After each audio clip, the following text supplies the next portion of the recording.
Good morning, Gamecock fans. Today is Monday, November 10th. This is Coffee with JC Shurburtt. Hope you're doing well and had a wonderful weekend. I know I did. Got a chance to spend some time with the in-laws on Sunday. That was always good. That's always nice. My mother-in-law's very nice.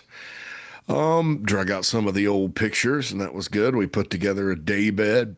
That was good, and watched the Bears win again. That was good. I also, Saturday, not so great, sitting out in the rain, cold rain at a high school football game. Got another one this Saturday, so they keep winning. Um, anyway, that was my weekend. I hope yours as it was as good as mine. Uh, all things considered.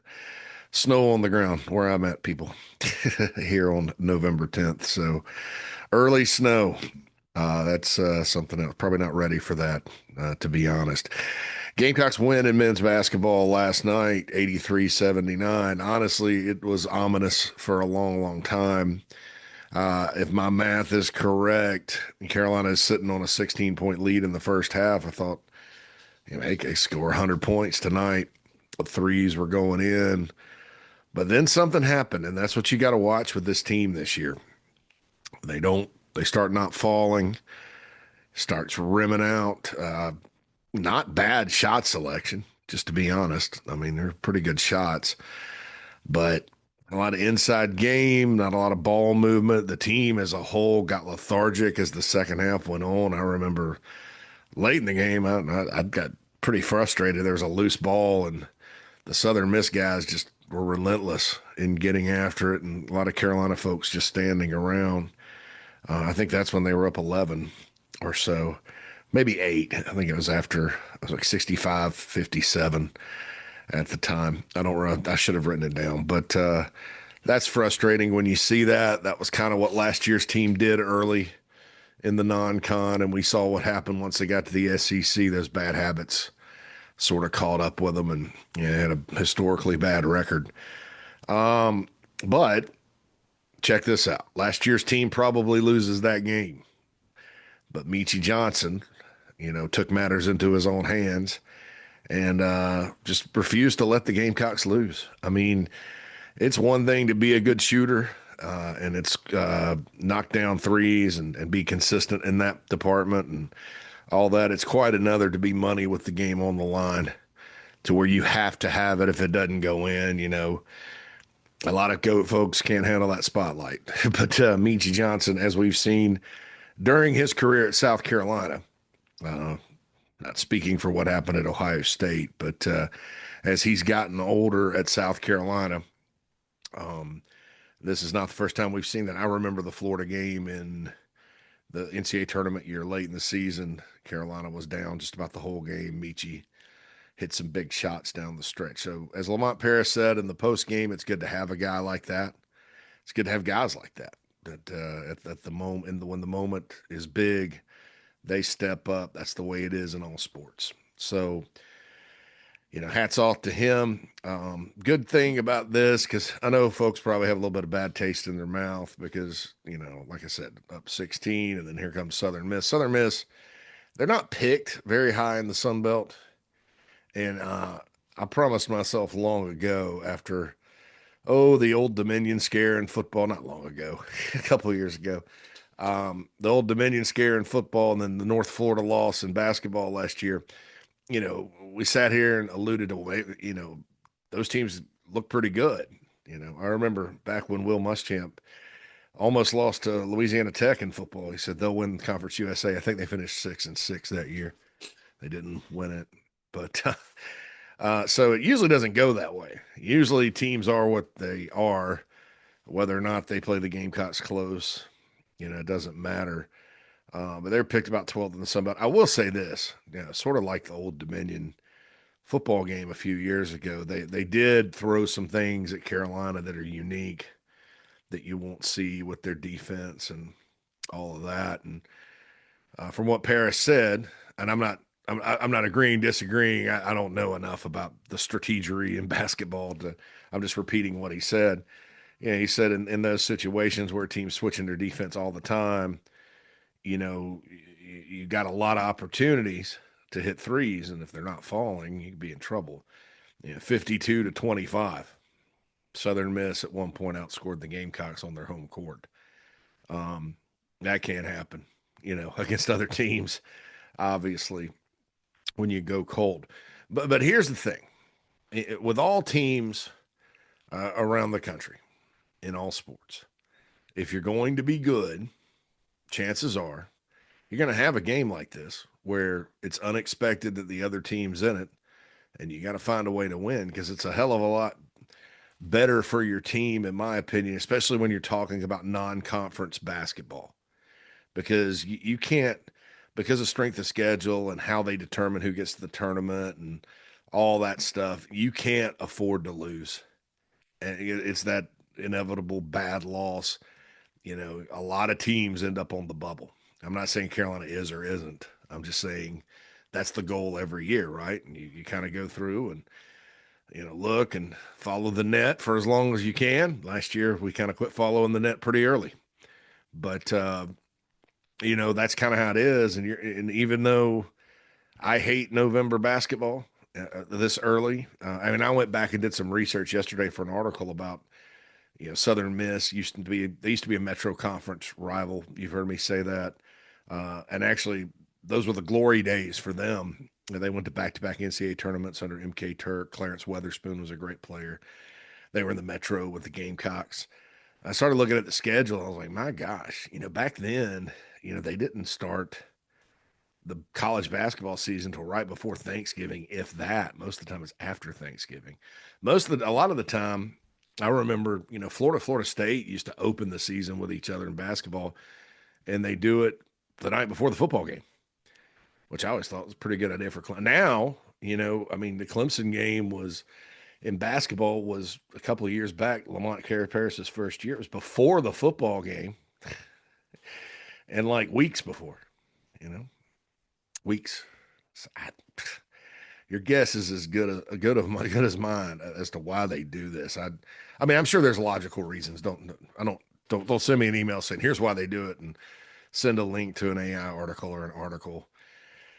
I know why they do it. I'm just like, this is just not good for the game. But these games count according to the net just as much as playing Kentucky in March, as far as how they evaluate you. So it's tough, and you see teams struggle, good teams.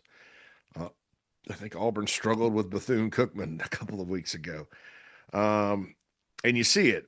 But the idea is to win, because I think when you lose, that's problematic and can really come back to bite you. We remember the Frank Martin era well, where some of these losses, early in the year, uh, during the non-conference, hurt the Gamecocks at the end of the day. So it's better to win than lose, as we all know. That's a Captain Obvious statement. And just really impressed with Meechie Johnson last night. Yeah, I thought Eli Ellis played really well. Mongolian Mike Sharf Jams played really well. The rest of them, Hayden Simeon, with what he does, his role on the team as a true freshman, rebounding, things like that, I was fine with him. Some of these guys, they had bad games. Just to be Elijah Strong did not play like he did the other night. Kobe Knox was off. Jordan Butler did some good things here and there. We didn't see Asandiko a whole lot. Norden Kapik, was he in foul trouble? He did okay. I thought Kapik did okay. But, you come out of it and the concern ends up being about the front court. And I think you're right. Those of you that think about that part of it, I mean, you can work around that. But, and defensively, obviously, this team has to keep working very hard at that part of it. Anyway, you either win or lose, obviously. And you're judged as a coach and as a program by how many you win and how many you lose. It's win's a win, move on. Gamecocks do play PC Wednesday night, so there's a chance to get it kind of whatever struggles you had, get it to that taste out your mouth, and then it's Radford, and then it's off to West Virginia for some power conference challenges with Butler from the Big East and Northwestern from the Big Ten. Obviously, there's some things to clean up and get better at. And look, like I said, I'm not going to sit here and say how good Southern Miss is going to be. it's November 10th, right? uh, Probably not. They were picked 12th. I will say, as much as picking the standings in football is a lost cause, it's been a lost cause in basketball. That team had 14 new players, so literally, and some good ones. I mean, Tavares was a good player, and the kid from New York that scored all the other points. They're pretty good players, but we'll just see. I learned my lesson on that a long time ago. Pull for Southern Miss though, because like how basketball works, you with the net, you just you go, you hope to beat a team, and then you shake their hands and wish them the best of luck the rest of the way, unless you play them twice. And that includes the Clemson Tigers. If you happen to beat them, you somehow weirdly pull for Clemson in men's basketball. Some of you probably will never pull for them in any sport, but that's okay. Speaking of Clemson in basketball, they come play the women tomorrow night at Colonial Life Arena, 6 p.m.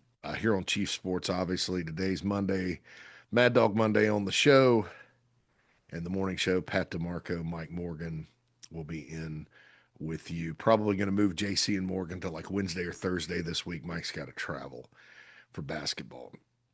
So sure kind of wish he was on the call last night, but Mike gets a little bit better matchups, I would guess. It was a good game, though. Really good game. Rodney Terry was there, former Texas coach, doing color analysis.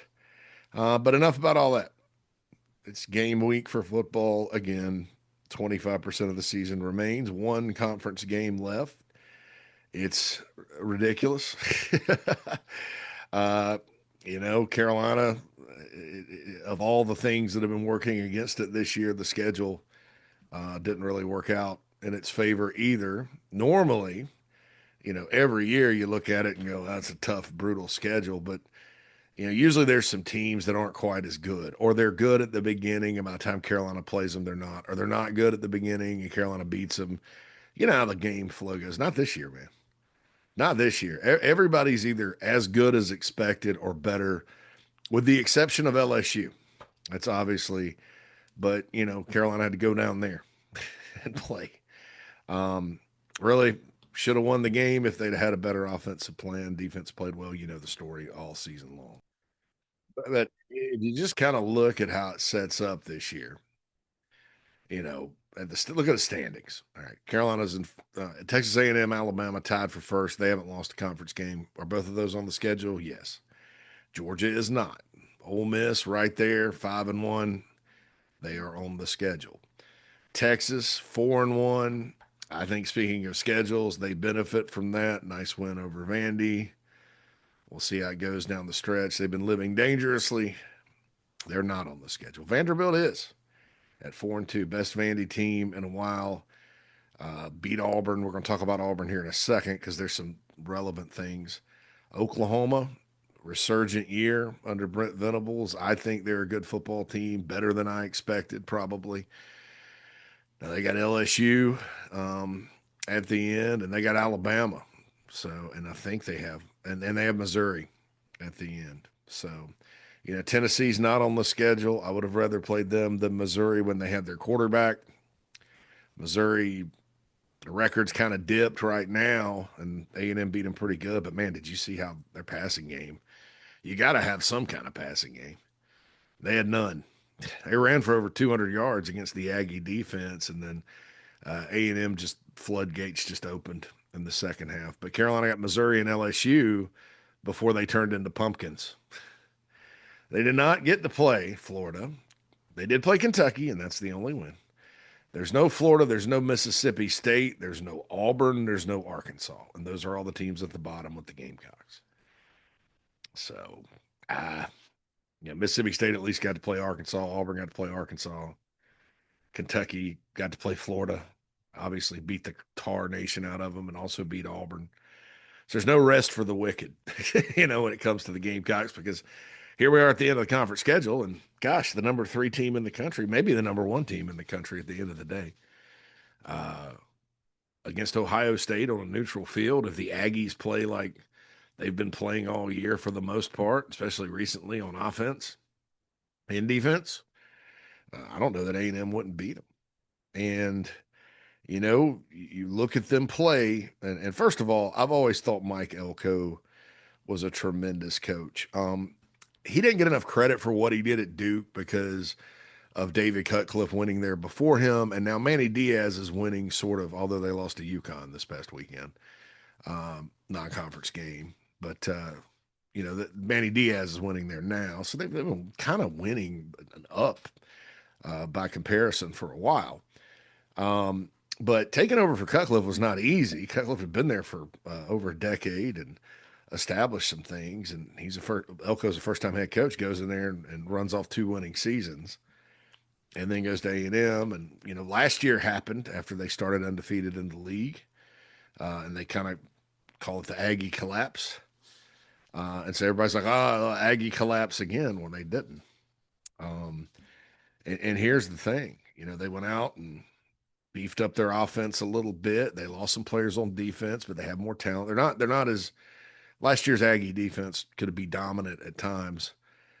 Not like that this year, but they're still quite good. Still quite good. A lot of ball players.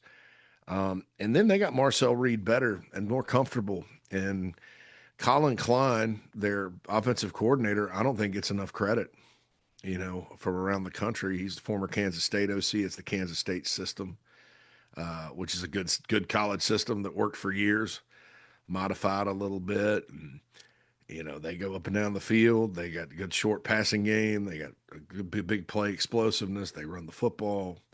They got a good offensive line. I mean, it's just legit offense that not many people have slowed. Auburn held them to 16 at home, but Aggies moved the ball. I think it was a lot of self-inflicted wounds, and Auburn has a pretty good D. Missouri has a good defense, but A&M had no trouble there.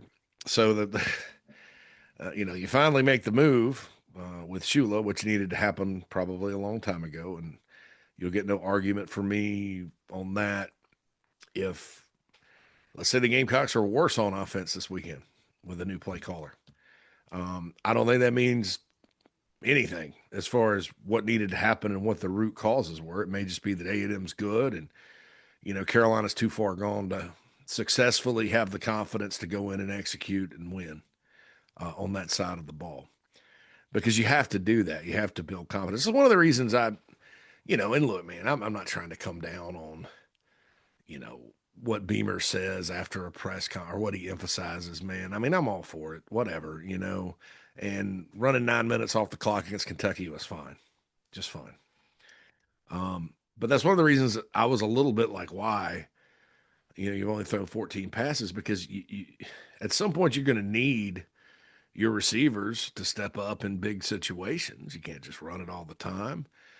You're going to need more points on the board for confidence. I mean, I just didn't know that was something that, and then you have to understand too, Kentucky's kind of defeated at that point. It was not like the Texas game. Now, I'll say this about the Kentucky defense as well. I think they've gotten a lot better. Now, I don't know what was wrong at the beginning of the year because they weren't themselves. They're bad on the back end. But it's Texas. They held Texas to 16. They held Auburn to 3 on their home field, and going to talk about Auburn here in a second. And then Florida only what Florida lose 38-7. Florida's just waved the white towel. I've seen the Gators do this before, especially in an interim situation. They're just those, Florida kids are really good football players. State of Florida kids and in that program, really good football players, love football. But if it can get bad when they start losing, waving the white towel and stuff, and they're headed toward disaster, record wise. This will maybe be the worst record they've had at Florida of all the losing seasons they've had recently. Auburn probably is headed that way as well, with Alabama left on the schedule. They're probably not going bowling. Arkansas is definitely not going bowling. Mississippi State, maybe. They have, who do they have? Who's Mississippi State play next? I don't know. They got beat by Georgia pretty bad the other day. They got 2 conference games left, including Ole Miss. They're sitting on 5 losses. Can Kentucky make a bowl? They got to beat Vanderbilt. I don't know. It's going to be interesting. There's going to be a lot of teams that don't make bowl games in the SEC this year. Carolina could be one of them, or probably, the odds are that they will be if they lose to A&M this weekend, which is sad and upsetting and unacceptable. But that's one of the reasons for that Kentucky game. I was like, man, why? Just go score. This it's game 4, and you haven't put points on the board. And then, sure enough, no points, no points, limited points. One touchdown. It was good for about a touchdown a game. Um, so I think that sometimes confidence wise, because there's so few football games, you need to just go out and get it done. But and I think that A&M has puts their guys in position with their offense to make plays and build confidence. And they got a lot of playmakers. Carolina on paper has a lot of playmakers, but we haven't seen them make plays because they can't get the ball to them, or they're not open, or there's a bad. I mean, there's just all kinds of things going on. It's tough to fix. But here's what you got to think about if you want to have hope. And hope is, I think, just going in there, doing things that make sense on offense. Let the chips fall where they may. If you lose the game, you lose the game. Like I said, I'm not guaranteeing any great turnaround because there's examples of both ways, anecdotal examples both ways here in college football this year, and I'm going to stick to that. We all know what happened in 2022, et cetera, et cetera. Well, we talked about Auburn. Okay, so Auburn dead in dead in the water, dude. You score 3 points at home against Kentucky. Head coach gets fired. Freeze had this 3-headed play calling monster. I didn't want to overly talk about that in a critical manner because oftentimes coaches will say that and then it's really him calling the plays, but the other guys put together the game plan. There's all kinds of ways coaches explain it. And I think actually they did have 3 different guys. I mean, it just was a dumpster fire. And Jackson Arnold was regressed after a pretty good start. Couldn't get the ball to their receivers. So they went with Ashton Daniels, their backup quarterback again, for the second straight week after they only scored 3 points against Kentucky. And Derek Nix, Tyrone Nix's brother, longtime assistant under Hugh Freeze. Not necessarily a play caller that we've heard about through the years, but he simplified things. They went up to Vanderbilt, and I don't dismiss that Vandy's defense may be getting a little tired, kind of like they did last year. Because Vandy has good players, they don't have the depth maybe, and they play really really hard, and their schedule sets up again this year where it's like one big game after another. If you think about, they haven't had a break. And so here comes Auburn, one of the worst, not as bad as the Gamecocks, one of the worst offenses, for a while in SEC play that there's been. 353 passing yards, 210 rushing yards, 38 points.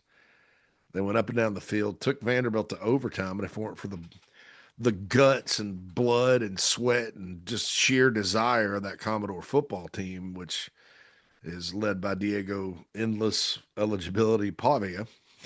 And that's not a shot. I love the player. I mean, I think he's their heart and soul, obviously. And Vandy won the game in overtime 45-38 to stay alive in the playoffs. But that's a night and day different offense for Auburn in a week. Carolina's had 2 weeks, because I think DJ Dirk and the interim head coach is just like, let it go. Auburn's been really good on defense this year, and obviously Vanderbilt went up and down the field on them, scored a bunch of points, but you know, fast paced. So there's an example. We'll go back to the UCLA example. Jerry Neuheisel, tight ends coach, takes over. They were the talk of college football for a couple of weeks, won 3 in a row. Now they've come back to earth now. It's back to Struggleville out at UCLA. But against Penn State, that didn't know they were a bad team yet, that had only lost to Oregon. Maybe they're a little unfocused. 166 passing, 269 rushing. They got Nico out in space. I'd never seen Nico play that well, like even at Tennessee. They put 42 points on the board and upset Penn State at the time. Started James Franklin's quick demise. So there's 2 examples in college football this year that worked. UAB beat Memphis the week after They got rid of Trent Dilfer and the whatever NFL thing he was doing out there. So there's examples of a new play caller really dramatically changing things. What Nix do? Derek Nix. That's what I've been talking about. Aggressive, creative, and fun. Simplified it. Auburn's got players. We talked about it all year. They've got players. They have some of the best receivers talent wise in the country. You know, they needed somebody to get them the ball. Ashton Daniels. They needed to run it, be balanced, block better, and call better plays, and do things that are fun and make sense. If the Gamecocks follow that path, like I said, no promises about College Station, but I think the ending will be slightly brighter than the rest of the year. Neuheisel, just let it fly. Do things that make sense. I don't know why. This isn't even a Mike Shula thing. I don't know why some of these coordinators out there do what they do. When then you give it to a position coach that's been sitting there watching you screw up all week or all year, and they know what not to do, and then they go to the opposite and do well. Now, as it relates to Mike Furrey and the future and who's the play caller next year, I don't know that it's sustainable. And I'll give you the Neuheisel example. Maybe it's that they're doing some different things. There's no film. They're kind of coming out of nowhere, and it's like, oh, they surprised us there. It would be the absolute worst possible thing South Carolina could do. It's a head coach decision and an offensive step for them to go out and just keep doing what they're doing. And well, this is just a substitute, you don't need a substitute teacher here, right? Remember the substitute teacher? Those days were fun because you didn't really have to listen. Sometimes you watched a movie. Sometimes they taught a little bit. Sometimes you had a quiz. Those days were fun. The teacher's gone, whatever. But really, they weren't coming in introducing you to their teacher style, right? They didn't change the style. The students changed the environment in the classroom because their teacher was gone. You don't need a substitute. This is not substitute teaching, right? This is a stand and deliver squillante type of dramatic departure. Shock the system because the system needs to be shocked. So I hope it's not just, oh, do whatever, I hope there's a good plan based on a different philosophy, because that's exactly what Auburn did. And they lost the game. Don't get me wrong. Auburn doesn't like losing to Vandy, and they're 0-3 against Diego Pavia. But Auburn fans felt a lot better about that, because here are all these players like Cam Coleman and Eric Singleton and Cobb, the running back, and quarterback hadn't been good, and they've been, bad all year on offense, shockingly so, even against bad defenses, and against a good defense, they went up and down the field. Same with UCLA. I don't think Penn State's defense at the time was. They're still pretty good on defense. I don't think they knew they were bad yet. So there's that with that. Now, it didn't work at LSU down in Baton Rouge, but because I have no idea why they turned the play calling over to Alex Atkins. He's not. He's a guy that's gotten a lot of hype as an O-line coach. Was not good at Florida State calling plays. I don't know why he'd be good at LSU. They benched Garrett Nussmeier, who's 10 for 11, to try to get Van Buren in. Good player. That didn't work. The defense played its butt off against Alabama, played a really good game. No matter. They only scored 9 points, 3 field goals. That's the kind of thing the Gamecocks have ended up doing. And I hope that that's not the case against A&M. It was just bad. They replaced a play caller in Sloan that maybe he's average, maybe he's not good enough for LSU, but he's certainly better than Atkins. That's just dumb. So it can blow up in your face as well. Now, I don't think anybody alive that has a brain is going to sit there and say, well, Mike Shula should have just kept on calling it. No, that just obviously wasn't going to work. So you can take some lessons from others. You can take some lessons from others in this game. And it's hopefully, by the way, game does kick off. It's been at noon for a while, but it's going to be on ESPN. ABC opted for Pitt and Notre Dame at Pitt as part of the ACC package, which I don't blame them. Notre Dame's still rolling. Pitt's pretty good. It's over there at I don't know what they're calling Heinz Field now, but whatever field. So that's obviously a bigger game, but it's on ESPN, noon kickoff against the third-ranked Aggies. So they did announce that over the weekend in case you missed it. But yeah, just gotta hopefully be more like Auburn and UCLA once upon a time, and then less like LSU. And like I said, earlier about who gets the full-time gig down the road, 3 games from what I've observed, like when you look at Neuheisel, you know, I almost think that what they did was so different that it was hard to kind of catch up film wise and tendency wise. Then I think everybody always catches up, right? Defensive coaches, it's like the tortoise and the hare when it comes to defensive D coordinators and offensive coordinators in college football, unless somebody just owns you like Lane Kiffin owns Brent Venables. But so that's it. I think that you got to be more like that. And like I said, don't, you know, a friend of mine and I were talking the other day, and I agreed with him. I agree with this.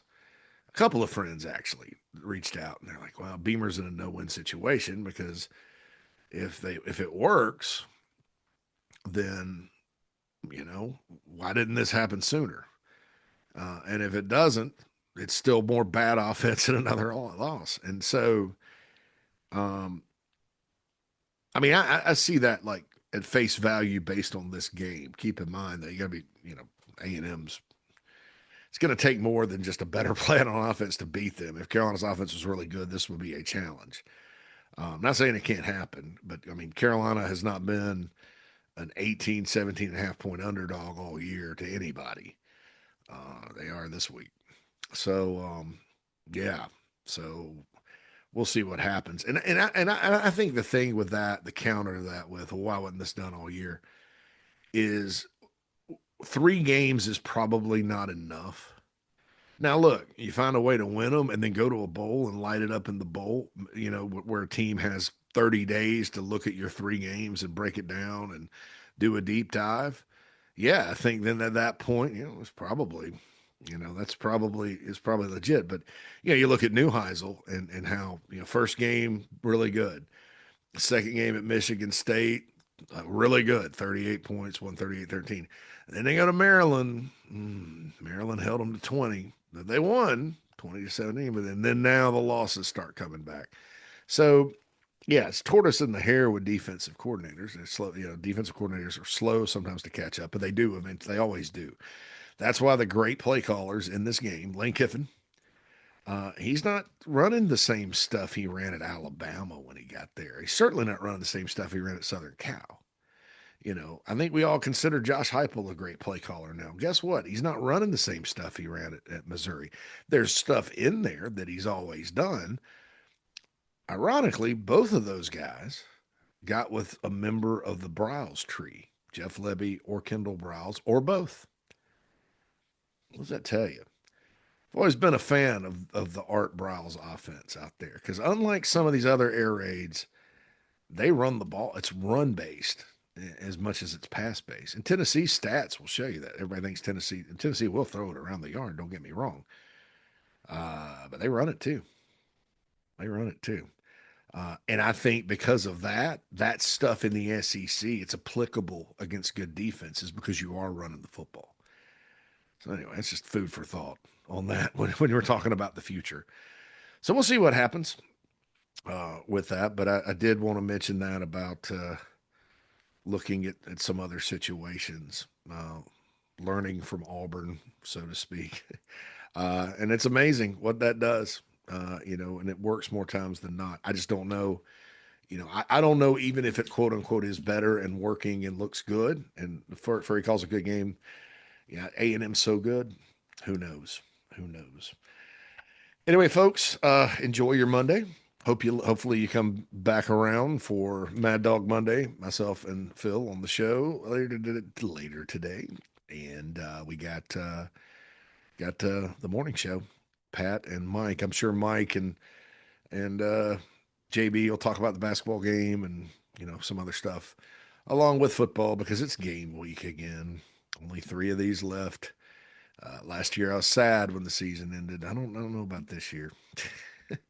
hopefully, uh, hopefully we see a different looking Gamecock offense this weekend. We'll talk a lot about that, the Aggies, college football in general, right here on Coffee for the rest of the week. All right, JC Shurburtt's Coffee is over. Have a great Monday. JC and Mad Dog Bully on the Gamecock Show.